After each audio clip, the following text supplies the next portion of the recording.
Welcome दोस्तों, this is अनंत मिश्रा। आज हम लोग केमिस्ट्री कथा में पढ़ने वाले हैं कंसंट्रेशन ऑफ सॉल्यूशन। इससे पहले हमने पढ़ रखा है सॉल्यूशन क्या होता है, इंपॉर्टेंस ऑफ सॉल्यूशन क्या है, टाइप ऑफ सॉल्यूशन क्या है, ये सब हमने पहले वीडियो में पढ़ रखा है। अगर आपने अभी तक पहला वीडियो नहीं देखा है तो जरूर देखिए। तो चलिए आज अपना हम टॉपिक स्टार्ट करते हैं केमिस्ट्री कथा में। इसका नाम है expressing the concentration of solution. क्या पढ़ना है? हमें ये पढ़ना है कि कंसंट्रेशन ऑफ सॉल्यूशन को हम किस तरीके से एक्सप्रेस कर सकते हैं, दिखा सकते हैं। ऐसे कौन कौन से तरीके हैं जिससे हम लोग कंसंट्रेशन ऑफ सॉल्यूशन को एक्सप्रेस कर सकते हैं। तो इसको पढ़ने से सबसे पहले हम समझते हैं कि कंसंट्रेशन ऑफ सॉल्यूशन होता क्या है। डालिए हेडिंग कंसंट्रेशन ऑफ सॉल्यूशन। तो ध्यान समझिए कंसंट्रेशन ऑफ सॉल्यूशन क्या होता है। तो याद रखिए कंसंट्रेशन ऑफ सॉल्यूशन उसे कहते हैं, जैसे मान लीजिए कोई सॉल्यूशन है या फिर कोई सॉल्वेंट है, उस सॉल्यूशन या फिर सॉल्वेंट के अंदर जितना अमाउंट ऑफ सॉल्यूट डिसॉल्व है वही अमाउंट क्या कहलाता है, कंसंट्रेशन ऑफ सॉल्यूशन। डेफिनेशन लिख लीजिए, the amount of solute dissolve in known amount of solvent or solution। ठीक है, तो हमने जो बताया वही सेम चीज लिखा है, amount of solute dissolve in known amount of solvent और सॉल्यूशन। ठीक, सॉल्यूशन के अंदर या फिर सॉल्वेंट के अंदर कितना अमाउंट ऑफ सॉल्यूट डिसॉल्व है वही कहलाता है concentration of solution. I hope definition समझ में आ गया होगा कि कंसंट्रेशन ऑफ सॉल्यूशन किसे कहते हैं। अब हम बात करते हैं कि ऐसे कौन कौन से तरीके हैं, ऐसे कौन कौन से टर्म हैं जिससे हम लोग कंसंट्रेशन ऑफ सॉल्यूशन को एक्सप्रेस कर सकते हैं। जो पहला टर्म है, जो सबसे पहले हमें पढ़ना है, वो क्या है, मास परसेंटेज। डालिए heading mass percentage denoted by W upon W, weight by weight. ठीक, सबसे पहले क्या पढ़ना हमें, मास परसेंटेज। अब इसको हम लोग कैसे डिफाइन करेंगे उसको देखिए, mass percentage of a component equal to mass of the component divided by total mass of the solution multiply 100। ये क्या होता है, मास परसेंटेज निकालने का फॉर्मूला है। क्या फॉर्मूला है, mass percentage of component equal to mass of component, मतलब जिस कंपोनेंट का हमें मास परसेंटेज निकालना है उसको यहां लिखना है, उसके बाद टोटल मास ऑफ सॉल्यूशन लिखना है और 100 से हमें डिवाइड कर देना है। ठीक, ये समझ में आ गया। एग्जांपल देखिए, देखते हैं, एग्जांपल लिख लीजिए। एग्जांपल मान लीजिए एग्जाम में दिया रहा है किस तरीके से, 10% ग्लूकोज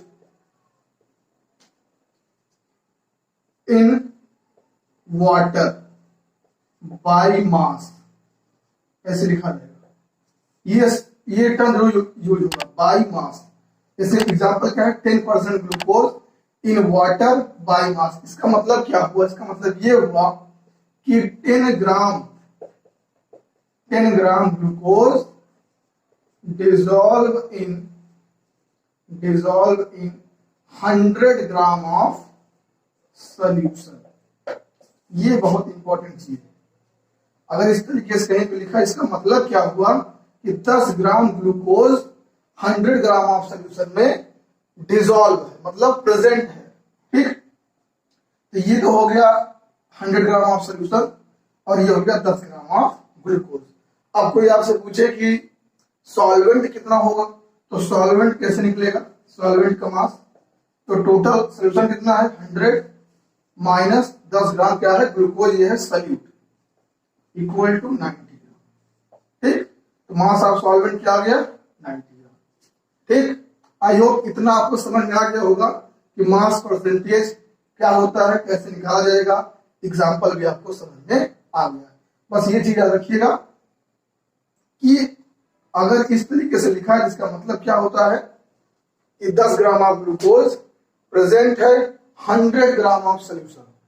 याद रखिएगा 100 ग्राम, इतना समझ में आ गया। इसका आप स्क्रीनशॉट ले लीजिए या फिर आप लिख लीजिए। इसका ये heading volume percentage, mass percentage हो गया, volume percentage denoted by V upon V। अब यहां पे क्या यूज हो रहा है टर्म वॉल्यूम परसेंटेज। देखिए तो कैसे डिफाइन करेंगे। Volume percentage of a component equal to क्या हो जाएगा, क्या पढ़ रहे हैं हम लोग, वॉल्यूम पढ़ रहे हैं। यहां हो जाएगा volume of the component divided by total volume, total volume of the solution multiply 100। तो इस तरीके से हम लोग वॉल्यूम परसेंटेज डिफाइन कर सकते हैं। Volume percentage of a component equal to volume of component divide by total volume of solution multiply 100। ठीक, एग्जांपल देखते हैं। जैसे मान लीजिए एग्जांपल दिया गया है 20% ethanol, ethanol solution in water by volume. ये जरूर लिखा रहेगा बाय वॉल्यूम। ठीक, अब इसका मतलब क्या हुआ, ध्यान से। इसका मतलब ये हुआ कि 20 ml इथेनॉल, इथेनॉल डिसॉल्व किया गया है 100 ml ऑफ सॉल्यूशन में। समझ पा रहे हैं, समझ पा रहे हैं। 20 ml इथेनॉल प्रेजेंट है कितने ml ऑफ सॉल्यूशन में, 100 ml ऑफ सॉल्यूशन में। अब यहाँ पे पूछे सॉल्वेंट कितना होगा, तो solvent 100 minus 10 equal to 90 ml। ठीक, ये समझ में आ गया होगा। इसको नोट कर लीजिए। तीसरा लिखिए, mass by volume percentage denoted by weight, मतलब मास अपॉन वॉल्यूम। इस तरीके से को हम लोग डिनोट करते हैं। अब इसको कैसे डिफाइन किया जाएगा, देखिए देखिए, mass volume percentage of a component equal to क्या हो जाएगा, mass of the component divided by total volume of the solution in ml, in ml multiply 100। अब ध्यान देखिए क्या कहा जा रहा है, वेट बाय वॉल्यूम। तो इसका फॉर्मूला कैसे बनेगा, वेट मतलब ऊपर क्या होगा, मास ऑफ कंपोनेंट डिवाइड किया जाएगा total volume of solution in ml multiply 100 कर दीजिए, आपका मास बाय वॉल्यूम परसेंटेज निकल जाएगा। एग्जांपल देखते हैं। एग्जांपल ध्यान देखिए। एग्जांपल मान लीजिए 20% sodium carbonate in water by mass volume percentage, ये लिखा जाएगा बाय मास वॉल्यूम। अब ये कैसे होंगे, इसका क्या मतलब हुआ, इसका मतलब ये हुआ 20 ग्राम सोडियम कार्बोनेट डिसॉल्व किया गया है कितने ml में, 100 ml ऑफ सॉल्यूशन में। ठीक, तो ये आप एक प्रकार से कह सकते हैं कि mass of solute, mass of solute क्या कर सकते हैं, mass of solute dissolve in 100 ml solution कर सकते हैं, क्योंकि सोडियम कार्बोनेट क्या सॉल्यूट है। तो mass of solute dissolve in 100 ml of solution.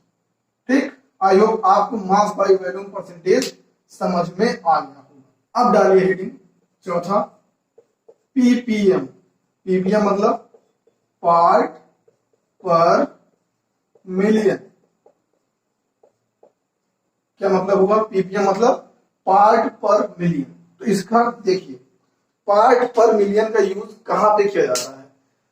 Part पर मिलियन का यूज किया जाता है जहां पे बहुत थोड़ा क्वांटिटी में कंसंट्रेशन को डिनोट करना रहता है या एक्सप्रेस करना रहता है थोड़ी क्वांटिटी में, तो वहां पे हम लोग क्या यूज करते हैं? पीपीएम का इस्तेमाल करते हैं। जैसे पोल्यूशन को दिखाना है, एटमॉस्फेयर में कितना पोल्यूशन है या वाटर में कितना पोल्यूटेंट है, उसको एक्सप्रेस करने के लिए हम लोग क्या करते हैं? पीपीएम का यूज करते हैं। ठीक, पहले इसको देखते हैं फार्मूला क्या, फिर आपको हम अच्छे से समझाते हैं। ध्यान देखिए, पीपीएम इक्वल टू क्या होता है? Number of part of component divided by total number of part of all component in solution multiply, अब यही याद रखना है बस, 10 की पावर 6। अब यही एक चीज याद रखना है बस। मिलियन का मतलब क्या होता है? 10 लाख। मिलियन का मतलब क्या होता है? 10 लाख। तो हमने क्या किया? 10 की पावर 6 से मल्टीप्लाई कर दिया। अब इसको थोड़ा सा ध्यान से देखिए, अब इसको रिलेट कीजिए जब हम लोग परसेंटेज निकालते हैं तब। परसेंटेज निकालते हैं कैसे होता है? ध्यान देखिए, जैसे मान लीजिए सब्सटेंस ए है, ए का परसेंटेज निकालना है, ए अपॉन ए प्लस बी। मान लीजिए बीकर, इसके अंदर क्या है? ए और बी, दो कंपोनेंट प्रेजेंट है, तो हमें ए कंपोनेंट का परसेंटेज निकालना है। क्या निकालना है?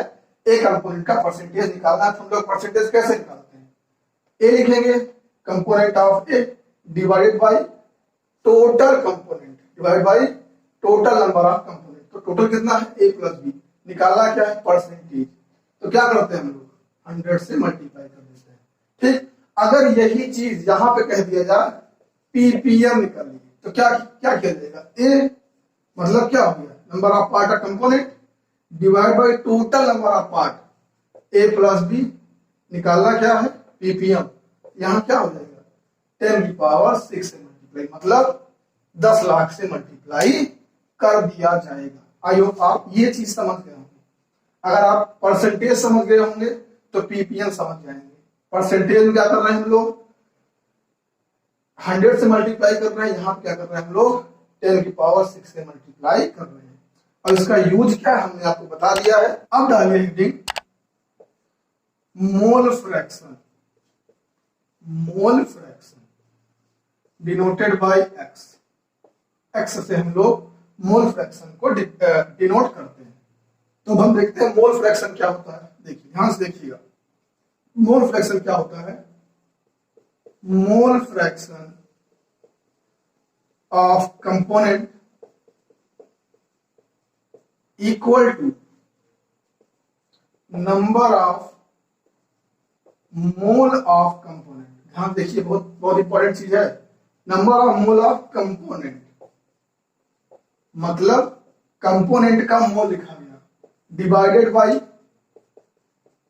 Total number of mole of all component in the solution is called mole fraction. फिर से देखते हैं मोल फ्रैक्शन क्या होता है। Mole fraction of component equal to number of mole of component, मतलब जिस भी कंपोनेंट का हमें मोल फ्रैक्शन निकालना है उसका यहाँ क्या क्या लिखना पड़ेगा? नंबर ऑफ मोल लिखना पड़ेगा। उसके बाद डिवाइड करना पड़ेगा टोटल नंबर ऑफ मोल, मतलब उस सॉल्यूशन के अंदर कितना टोटल अमाउंट ऑफ मोल है सॉल्वेंट और सॉल्यूट मिला के, उसको यहाँ पे लिखना पड़ेगा। तो क्या आ जाएगा? Mole fraction. एग्जांपल समझते हैं, ध्यान से देखिए। एग्जांपल, हमने क्या ले लिया? एक बाइनरी मिक्सचर ले लिया। क्या ले लिया? Binary mixture. बाइनरी मतलब सबको पता है कि ऐसा मिक्सचर जिसमें क्या हो, दो कंपोनेंट हो। अब हमने मान लीजिए ये कोई सोल्यूशन है, इसके अंदर क्या है, ए बी, दो component present. A b solution है, कोई सोल्यूशन है इसमें दो कंपोनेंट है ए और बी। ठीक, इतना समझ में आ गया। ये क्या है, आपका बाइनरी मिक्सचर है। अब देखिए तो नंबर ऑफ मोल ऑफ ए, मतलब ए कंपोनेंट का कितना मोल है इस सोल्यूशन के अंदर, हमने मान लिया Na। इतना समझ में आया। समझिए ये बाइनरी सोल्यूशन है, इसके अंदर दो कंपोनेंट है ए और बी।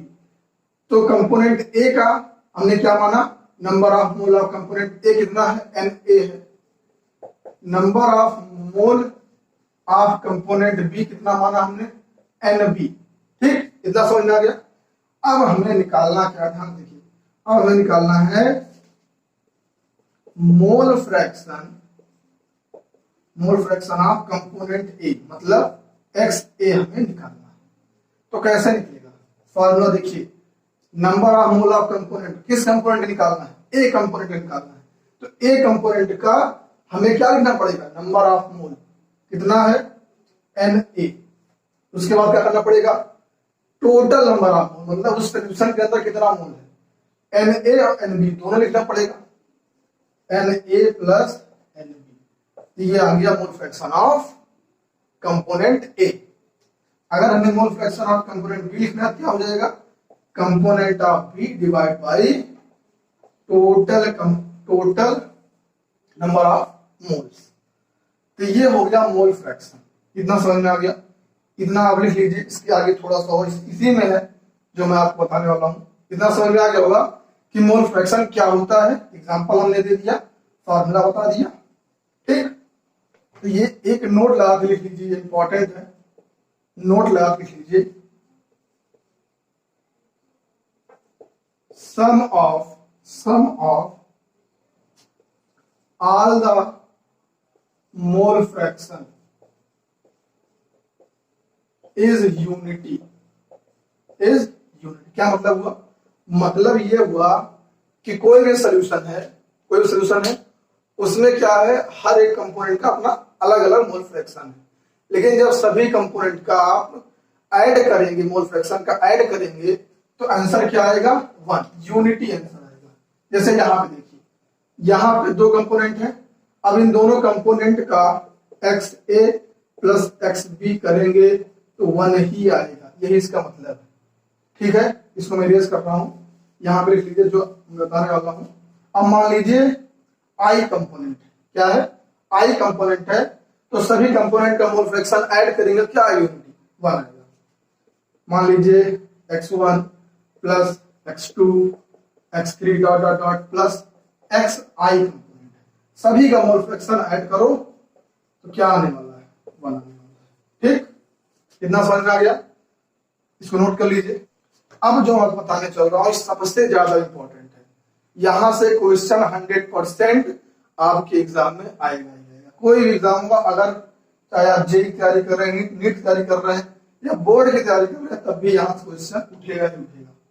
डालिए, 6 पॉइंट है ये, 6 तरीका है जिससे हम कंसंट्रेशन ऑफ सॉल्यूशन को एक्सप्रेस कर सकते हैं। Molarity denoted by capital M। ठीक, अब हम समझते हैं कि मोलारिटी क्या होता है। ध्यान समझिए, डेफिनेशन लिखिए पहले इसका। The number of mole of solute dissolve in 1 litre of solution is called molarity. क्या मतलब, मतलब क्या होता है, देखिए, the number of mole of solute dissolve in 1 litre of solution, मतलब 1 लीटर सॉल्यूशन के अंदर जितना number of mole of solute dissolve हो जाए, डिसॉल्व हो रहा हो, वही क्या कहलाता है, मोलारिटी कहलाता है। 1 लीटर सॉल्यूशन है, उसके अंदर जितना मोल ऑफ सॉल्यूट डिसॉल्व कर पा रहे हैं, जितना डिसॉल्व हो जा रहा है, number of mole of solute, वही क्या कहलाता है, मोलारिटी कहलाता है। ठीक है, फॉर्मूला लिख लीजिए, molarity denoted by capital M equal to क्या होगा, मोल ऑफ सल्यूट, क्या होगा, mole of solute divided by volume of solution, volume of solution in litre. Volume किसमें होना चाहिए, लीटर में होना चाहिए। ठीक, ये एक फॉर्मूला हो गया। दूसरा फॉर्मूला कैसे बन सकता है, मोल ऑफ सॉल्यूट कैसे निकलता है, मोल ऑफ सॉल्यूट निकालने फॉर्मूला क्या है, गिवन मास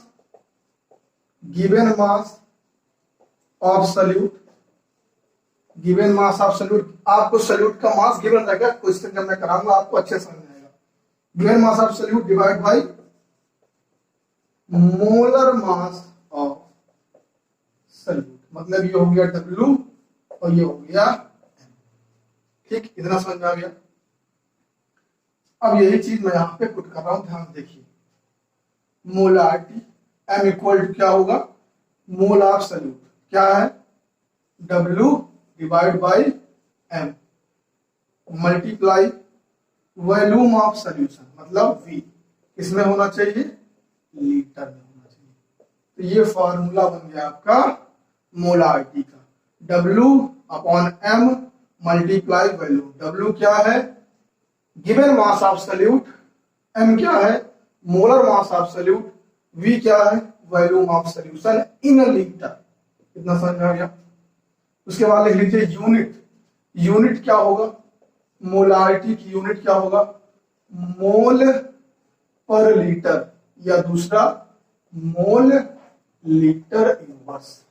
ठीक, इसका क्या होता है, इसका होता है यूनिट मोल, और वॉल्यूम नीचे लिखा है लीटर, तो मोल पर लीटर या मोल लीटर इनवर्स।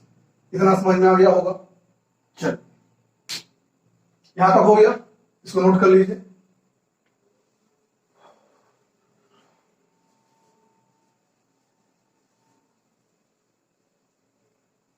अब इसी में एक चीज और लिख लीजिए, नोट डाल के लिखिएगा, note most important,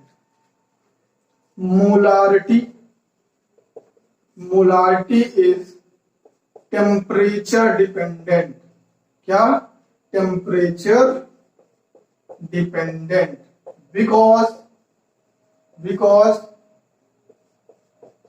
volume is temperature dependent, volume directly proportional to temperature. इसका क्या मतलब हुआ, इसका मतलब ये हुआ कि जो मोलारिटी है वो टेम्परेचर डिपेंडेंट है, मतलब आप टेम्परेचर चेंज करेंगे तो मोलारिटी क्या हो जाएगी, चेंज हो जाएगी। ठीक, इसका मतलब समझ में आया।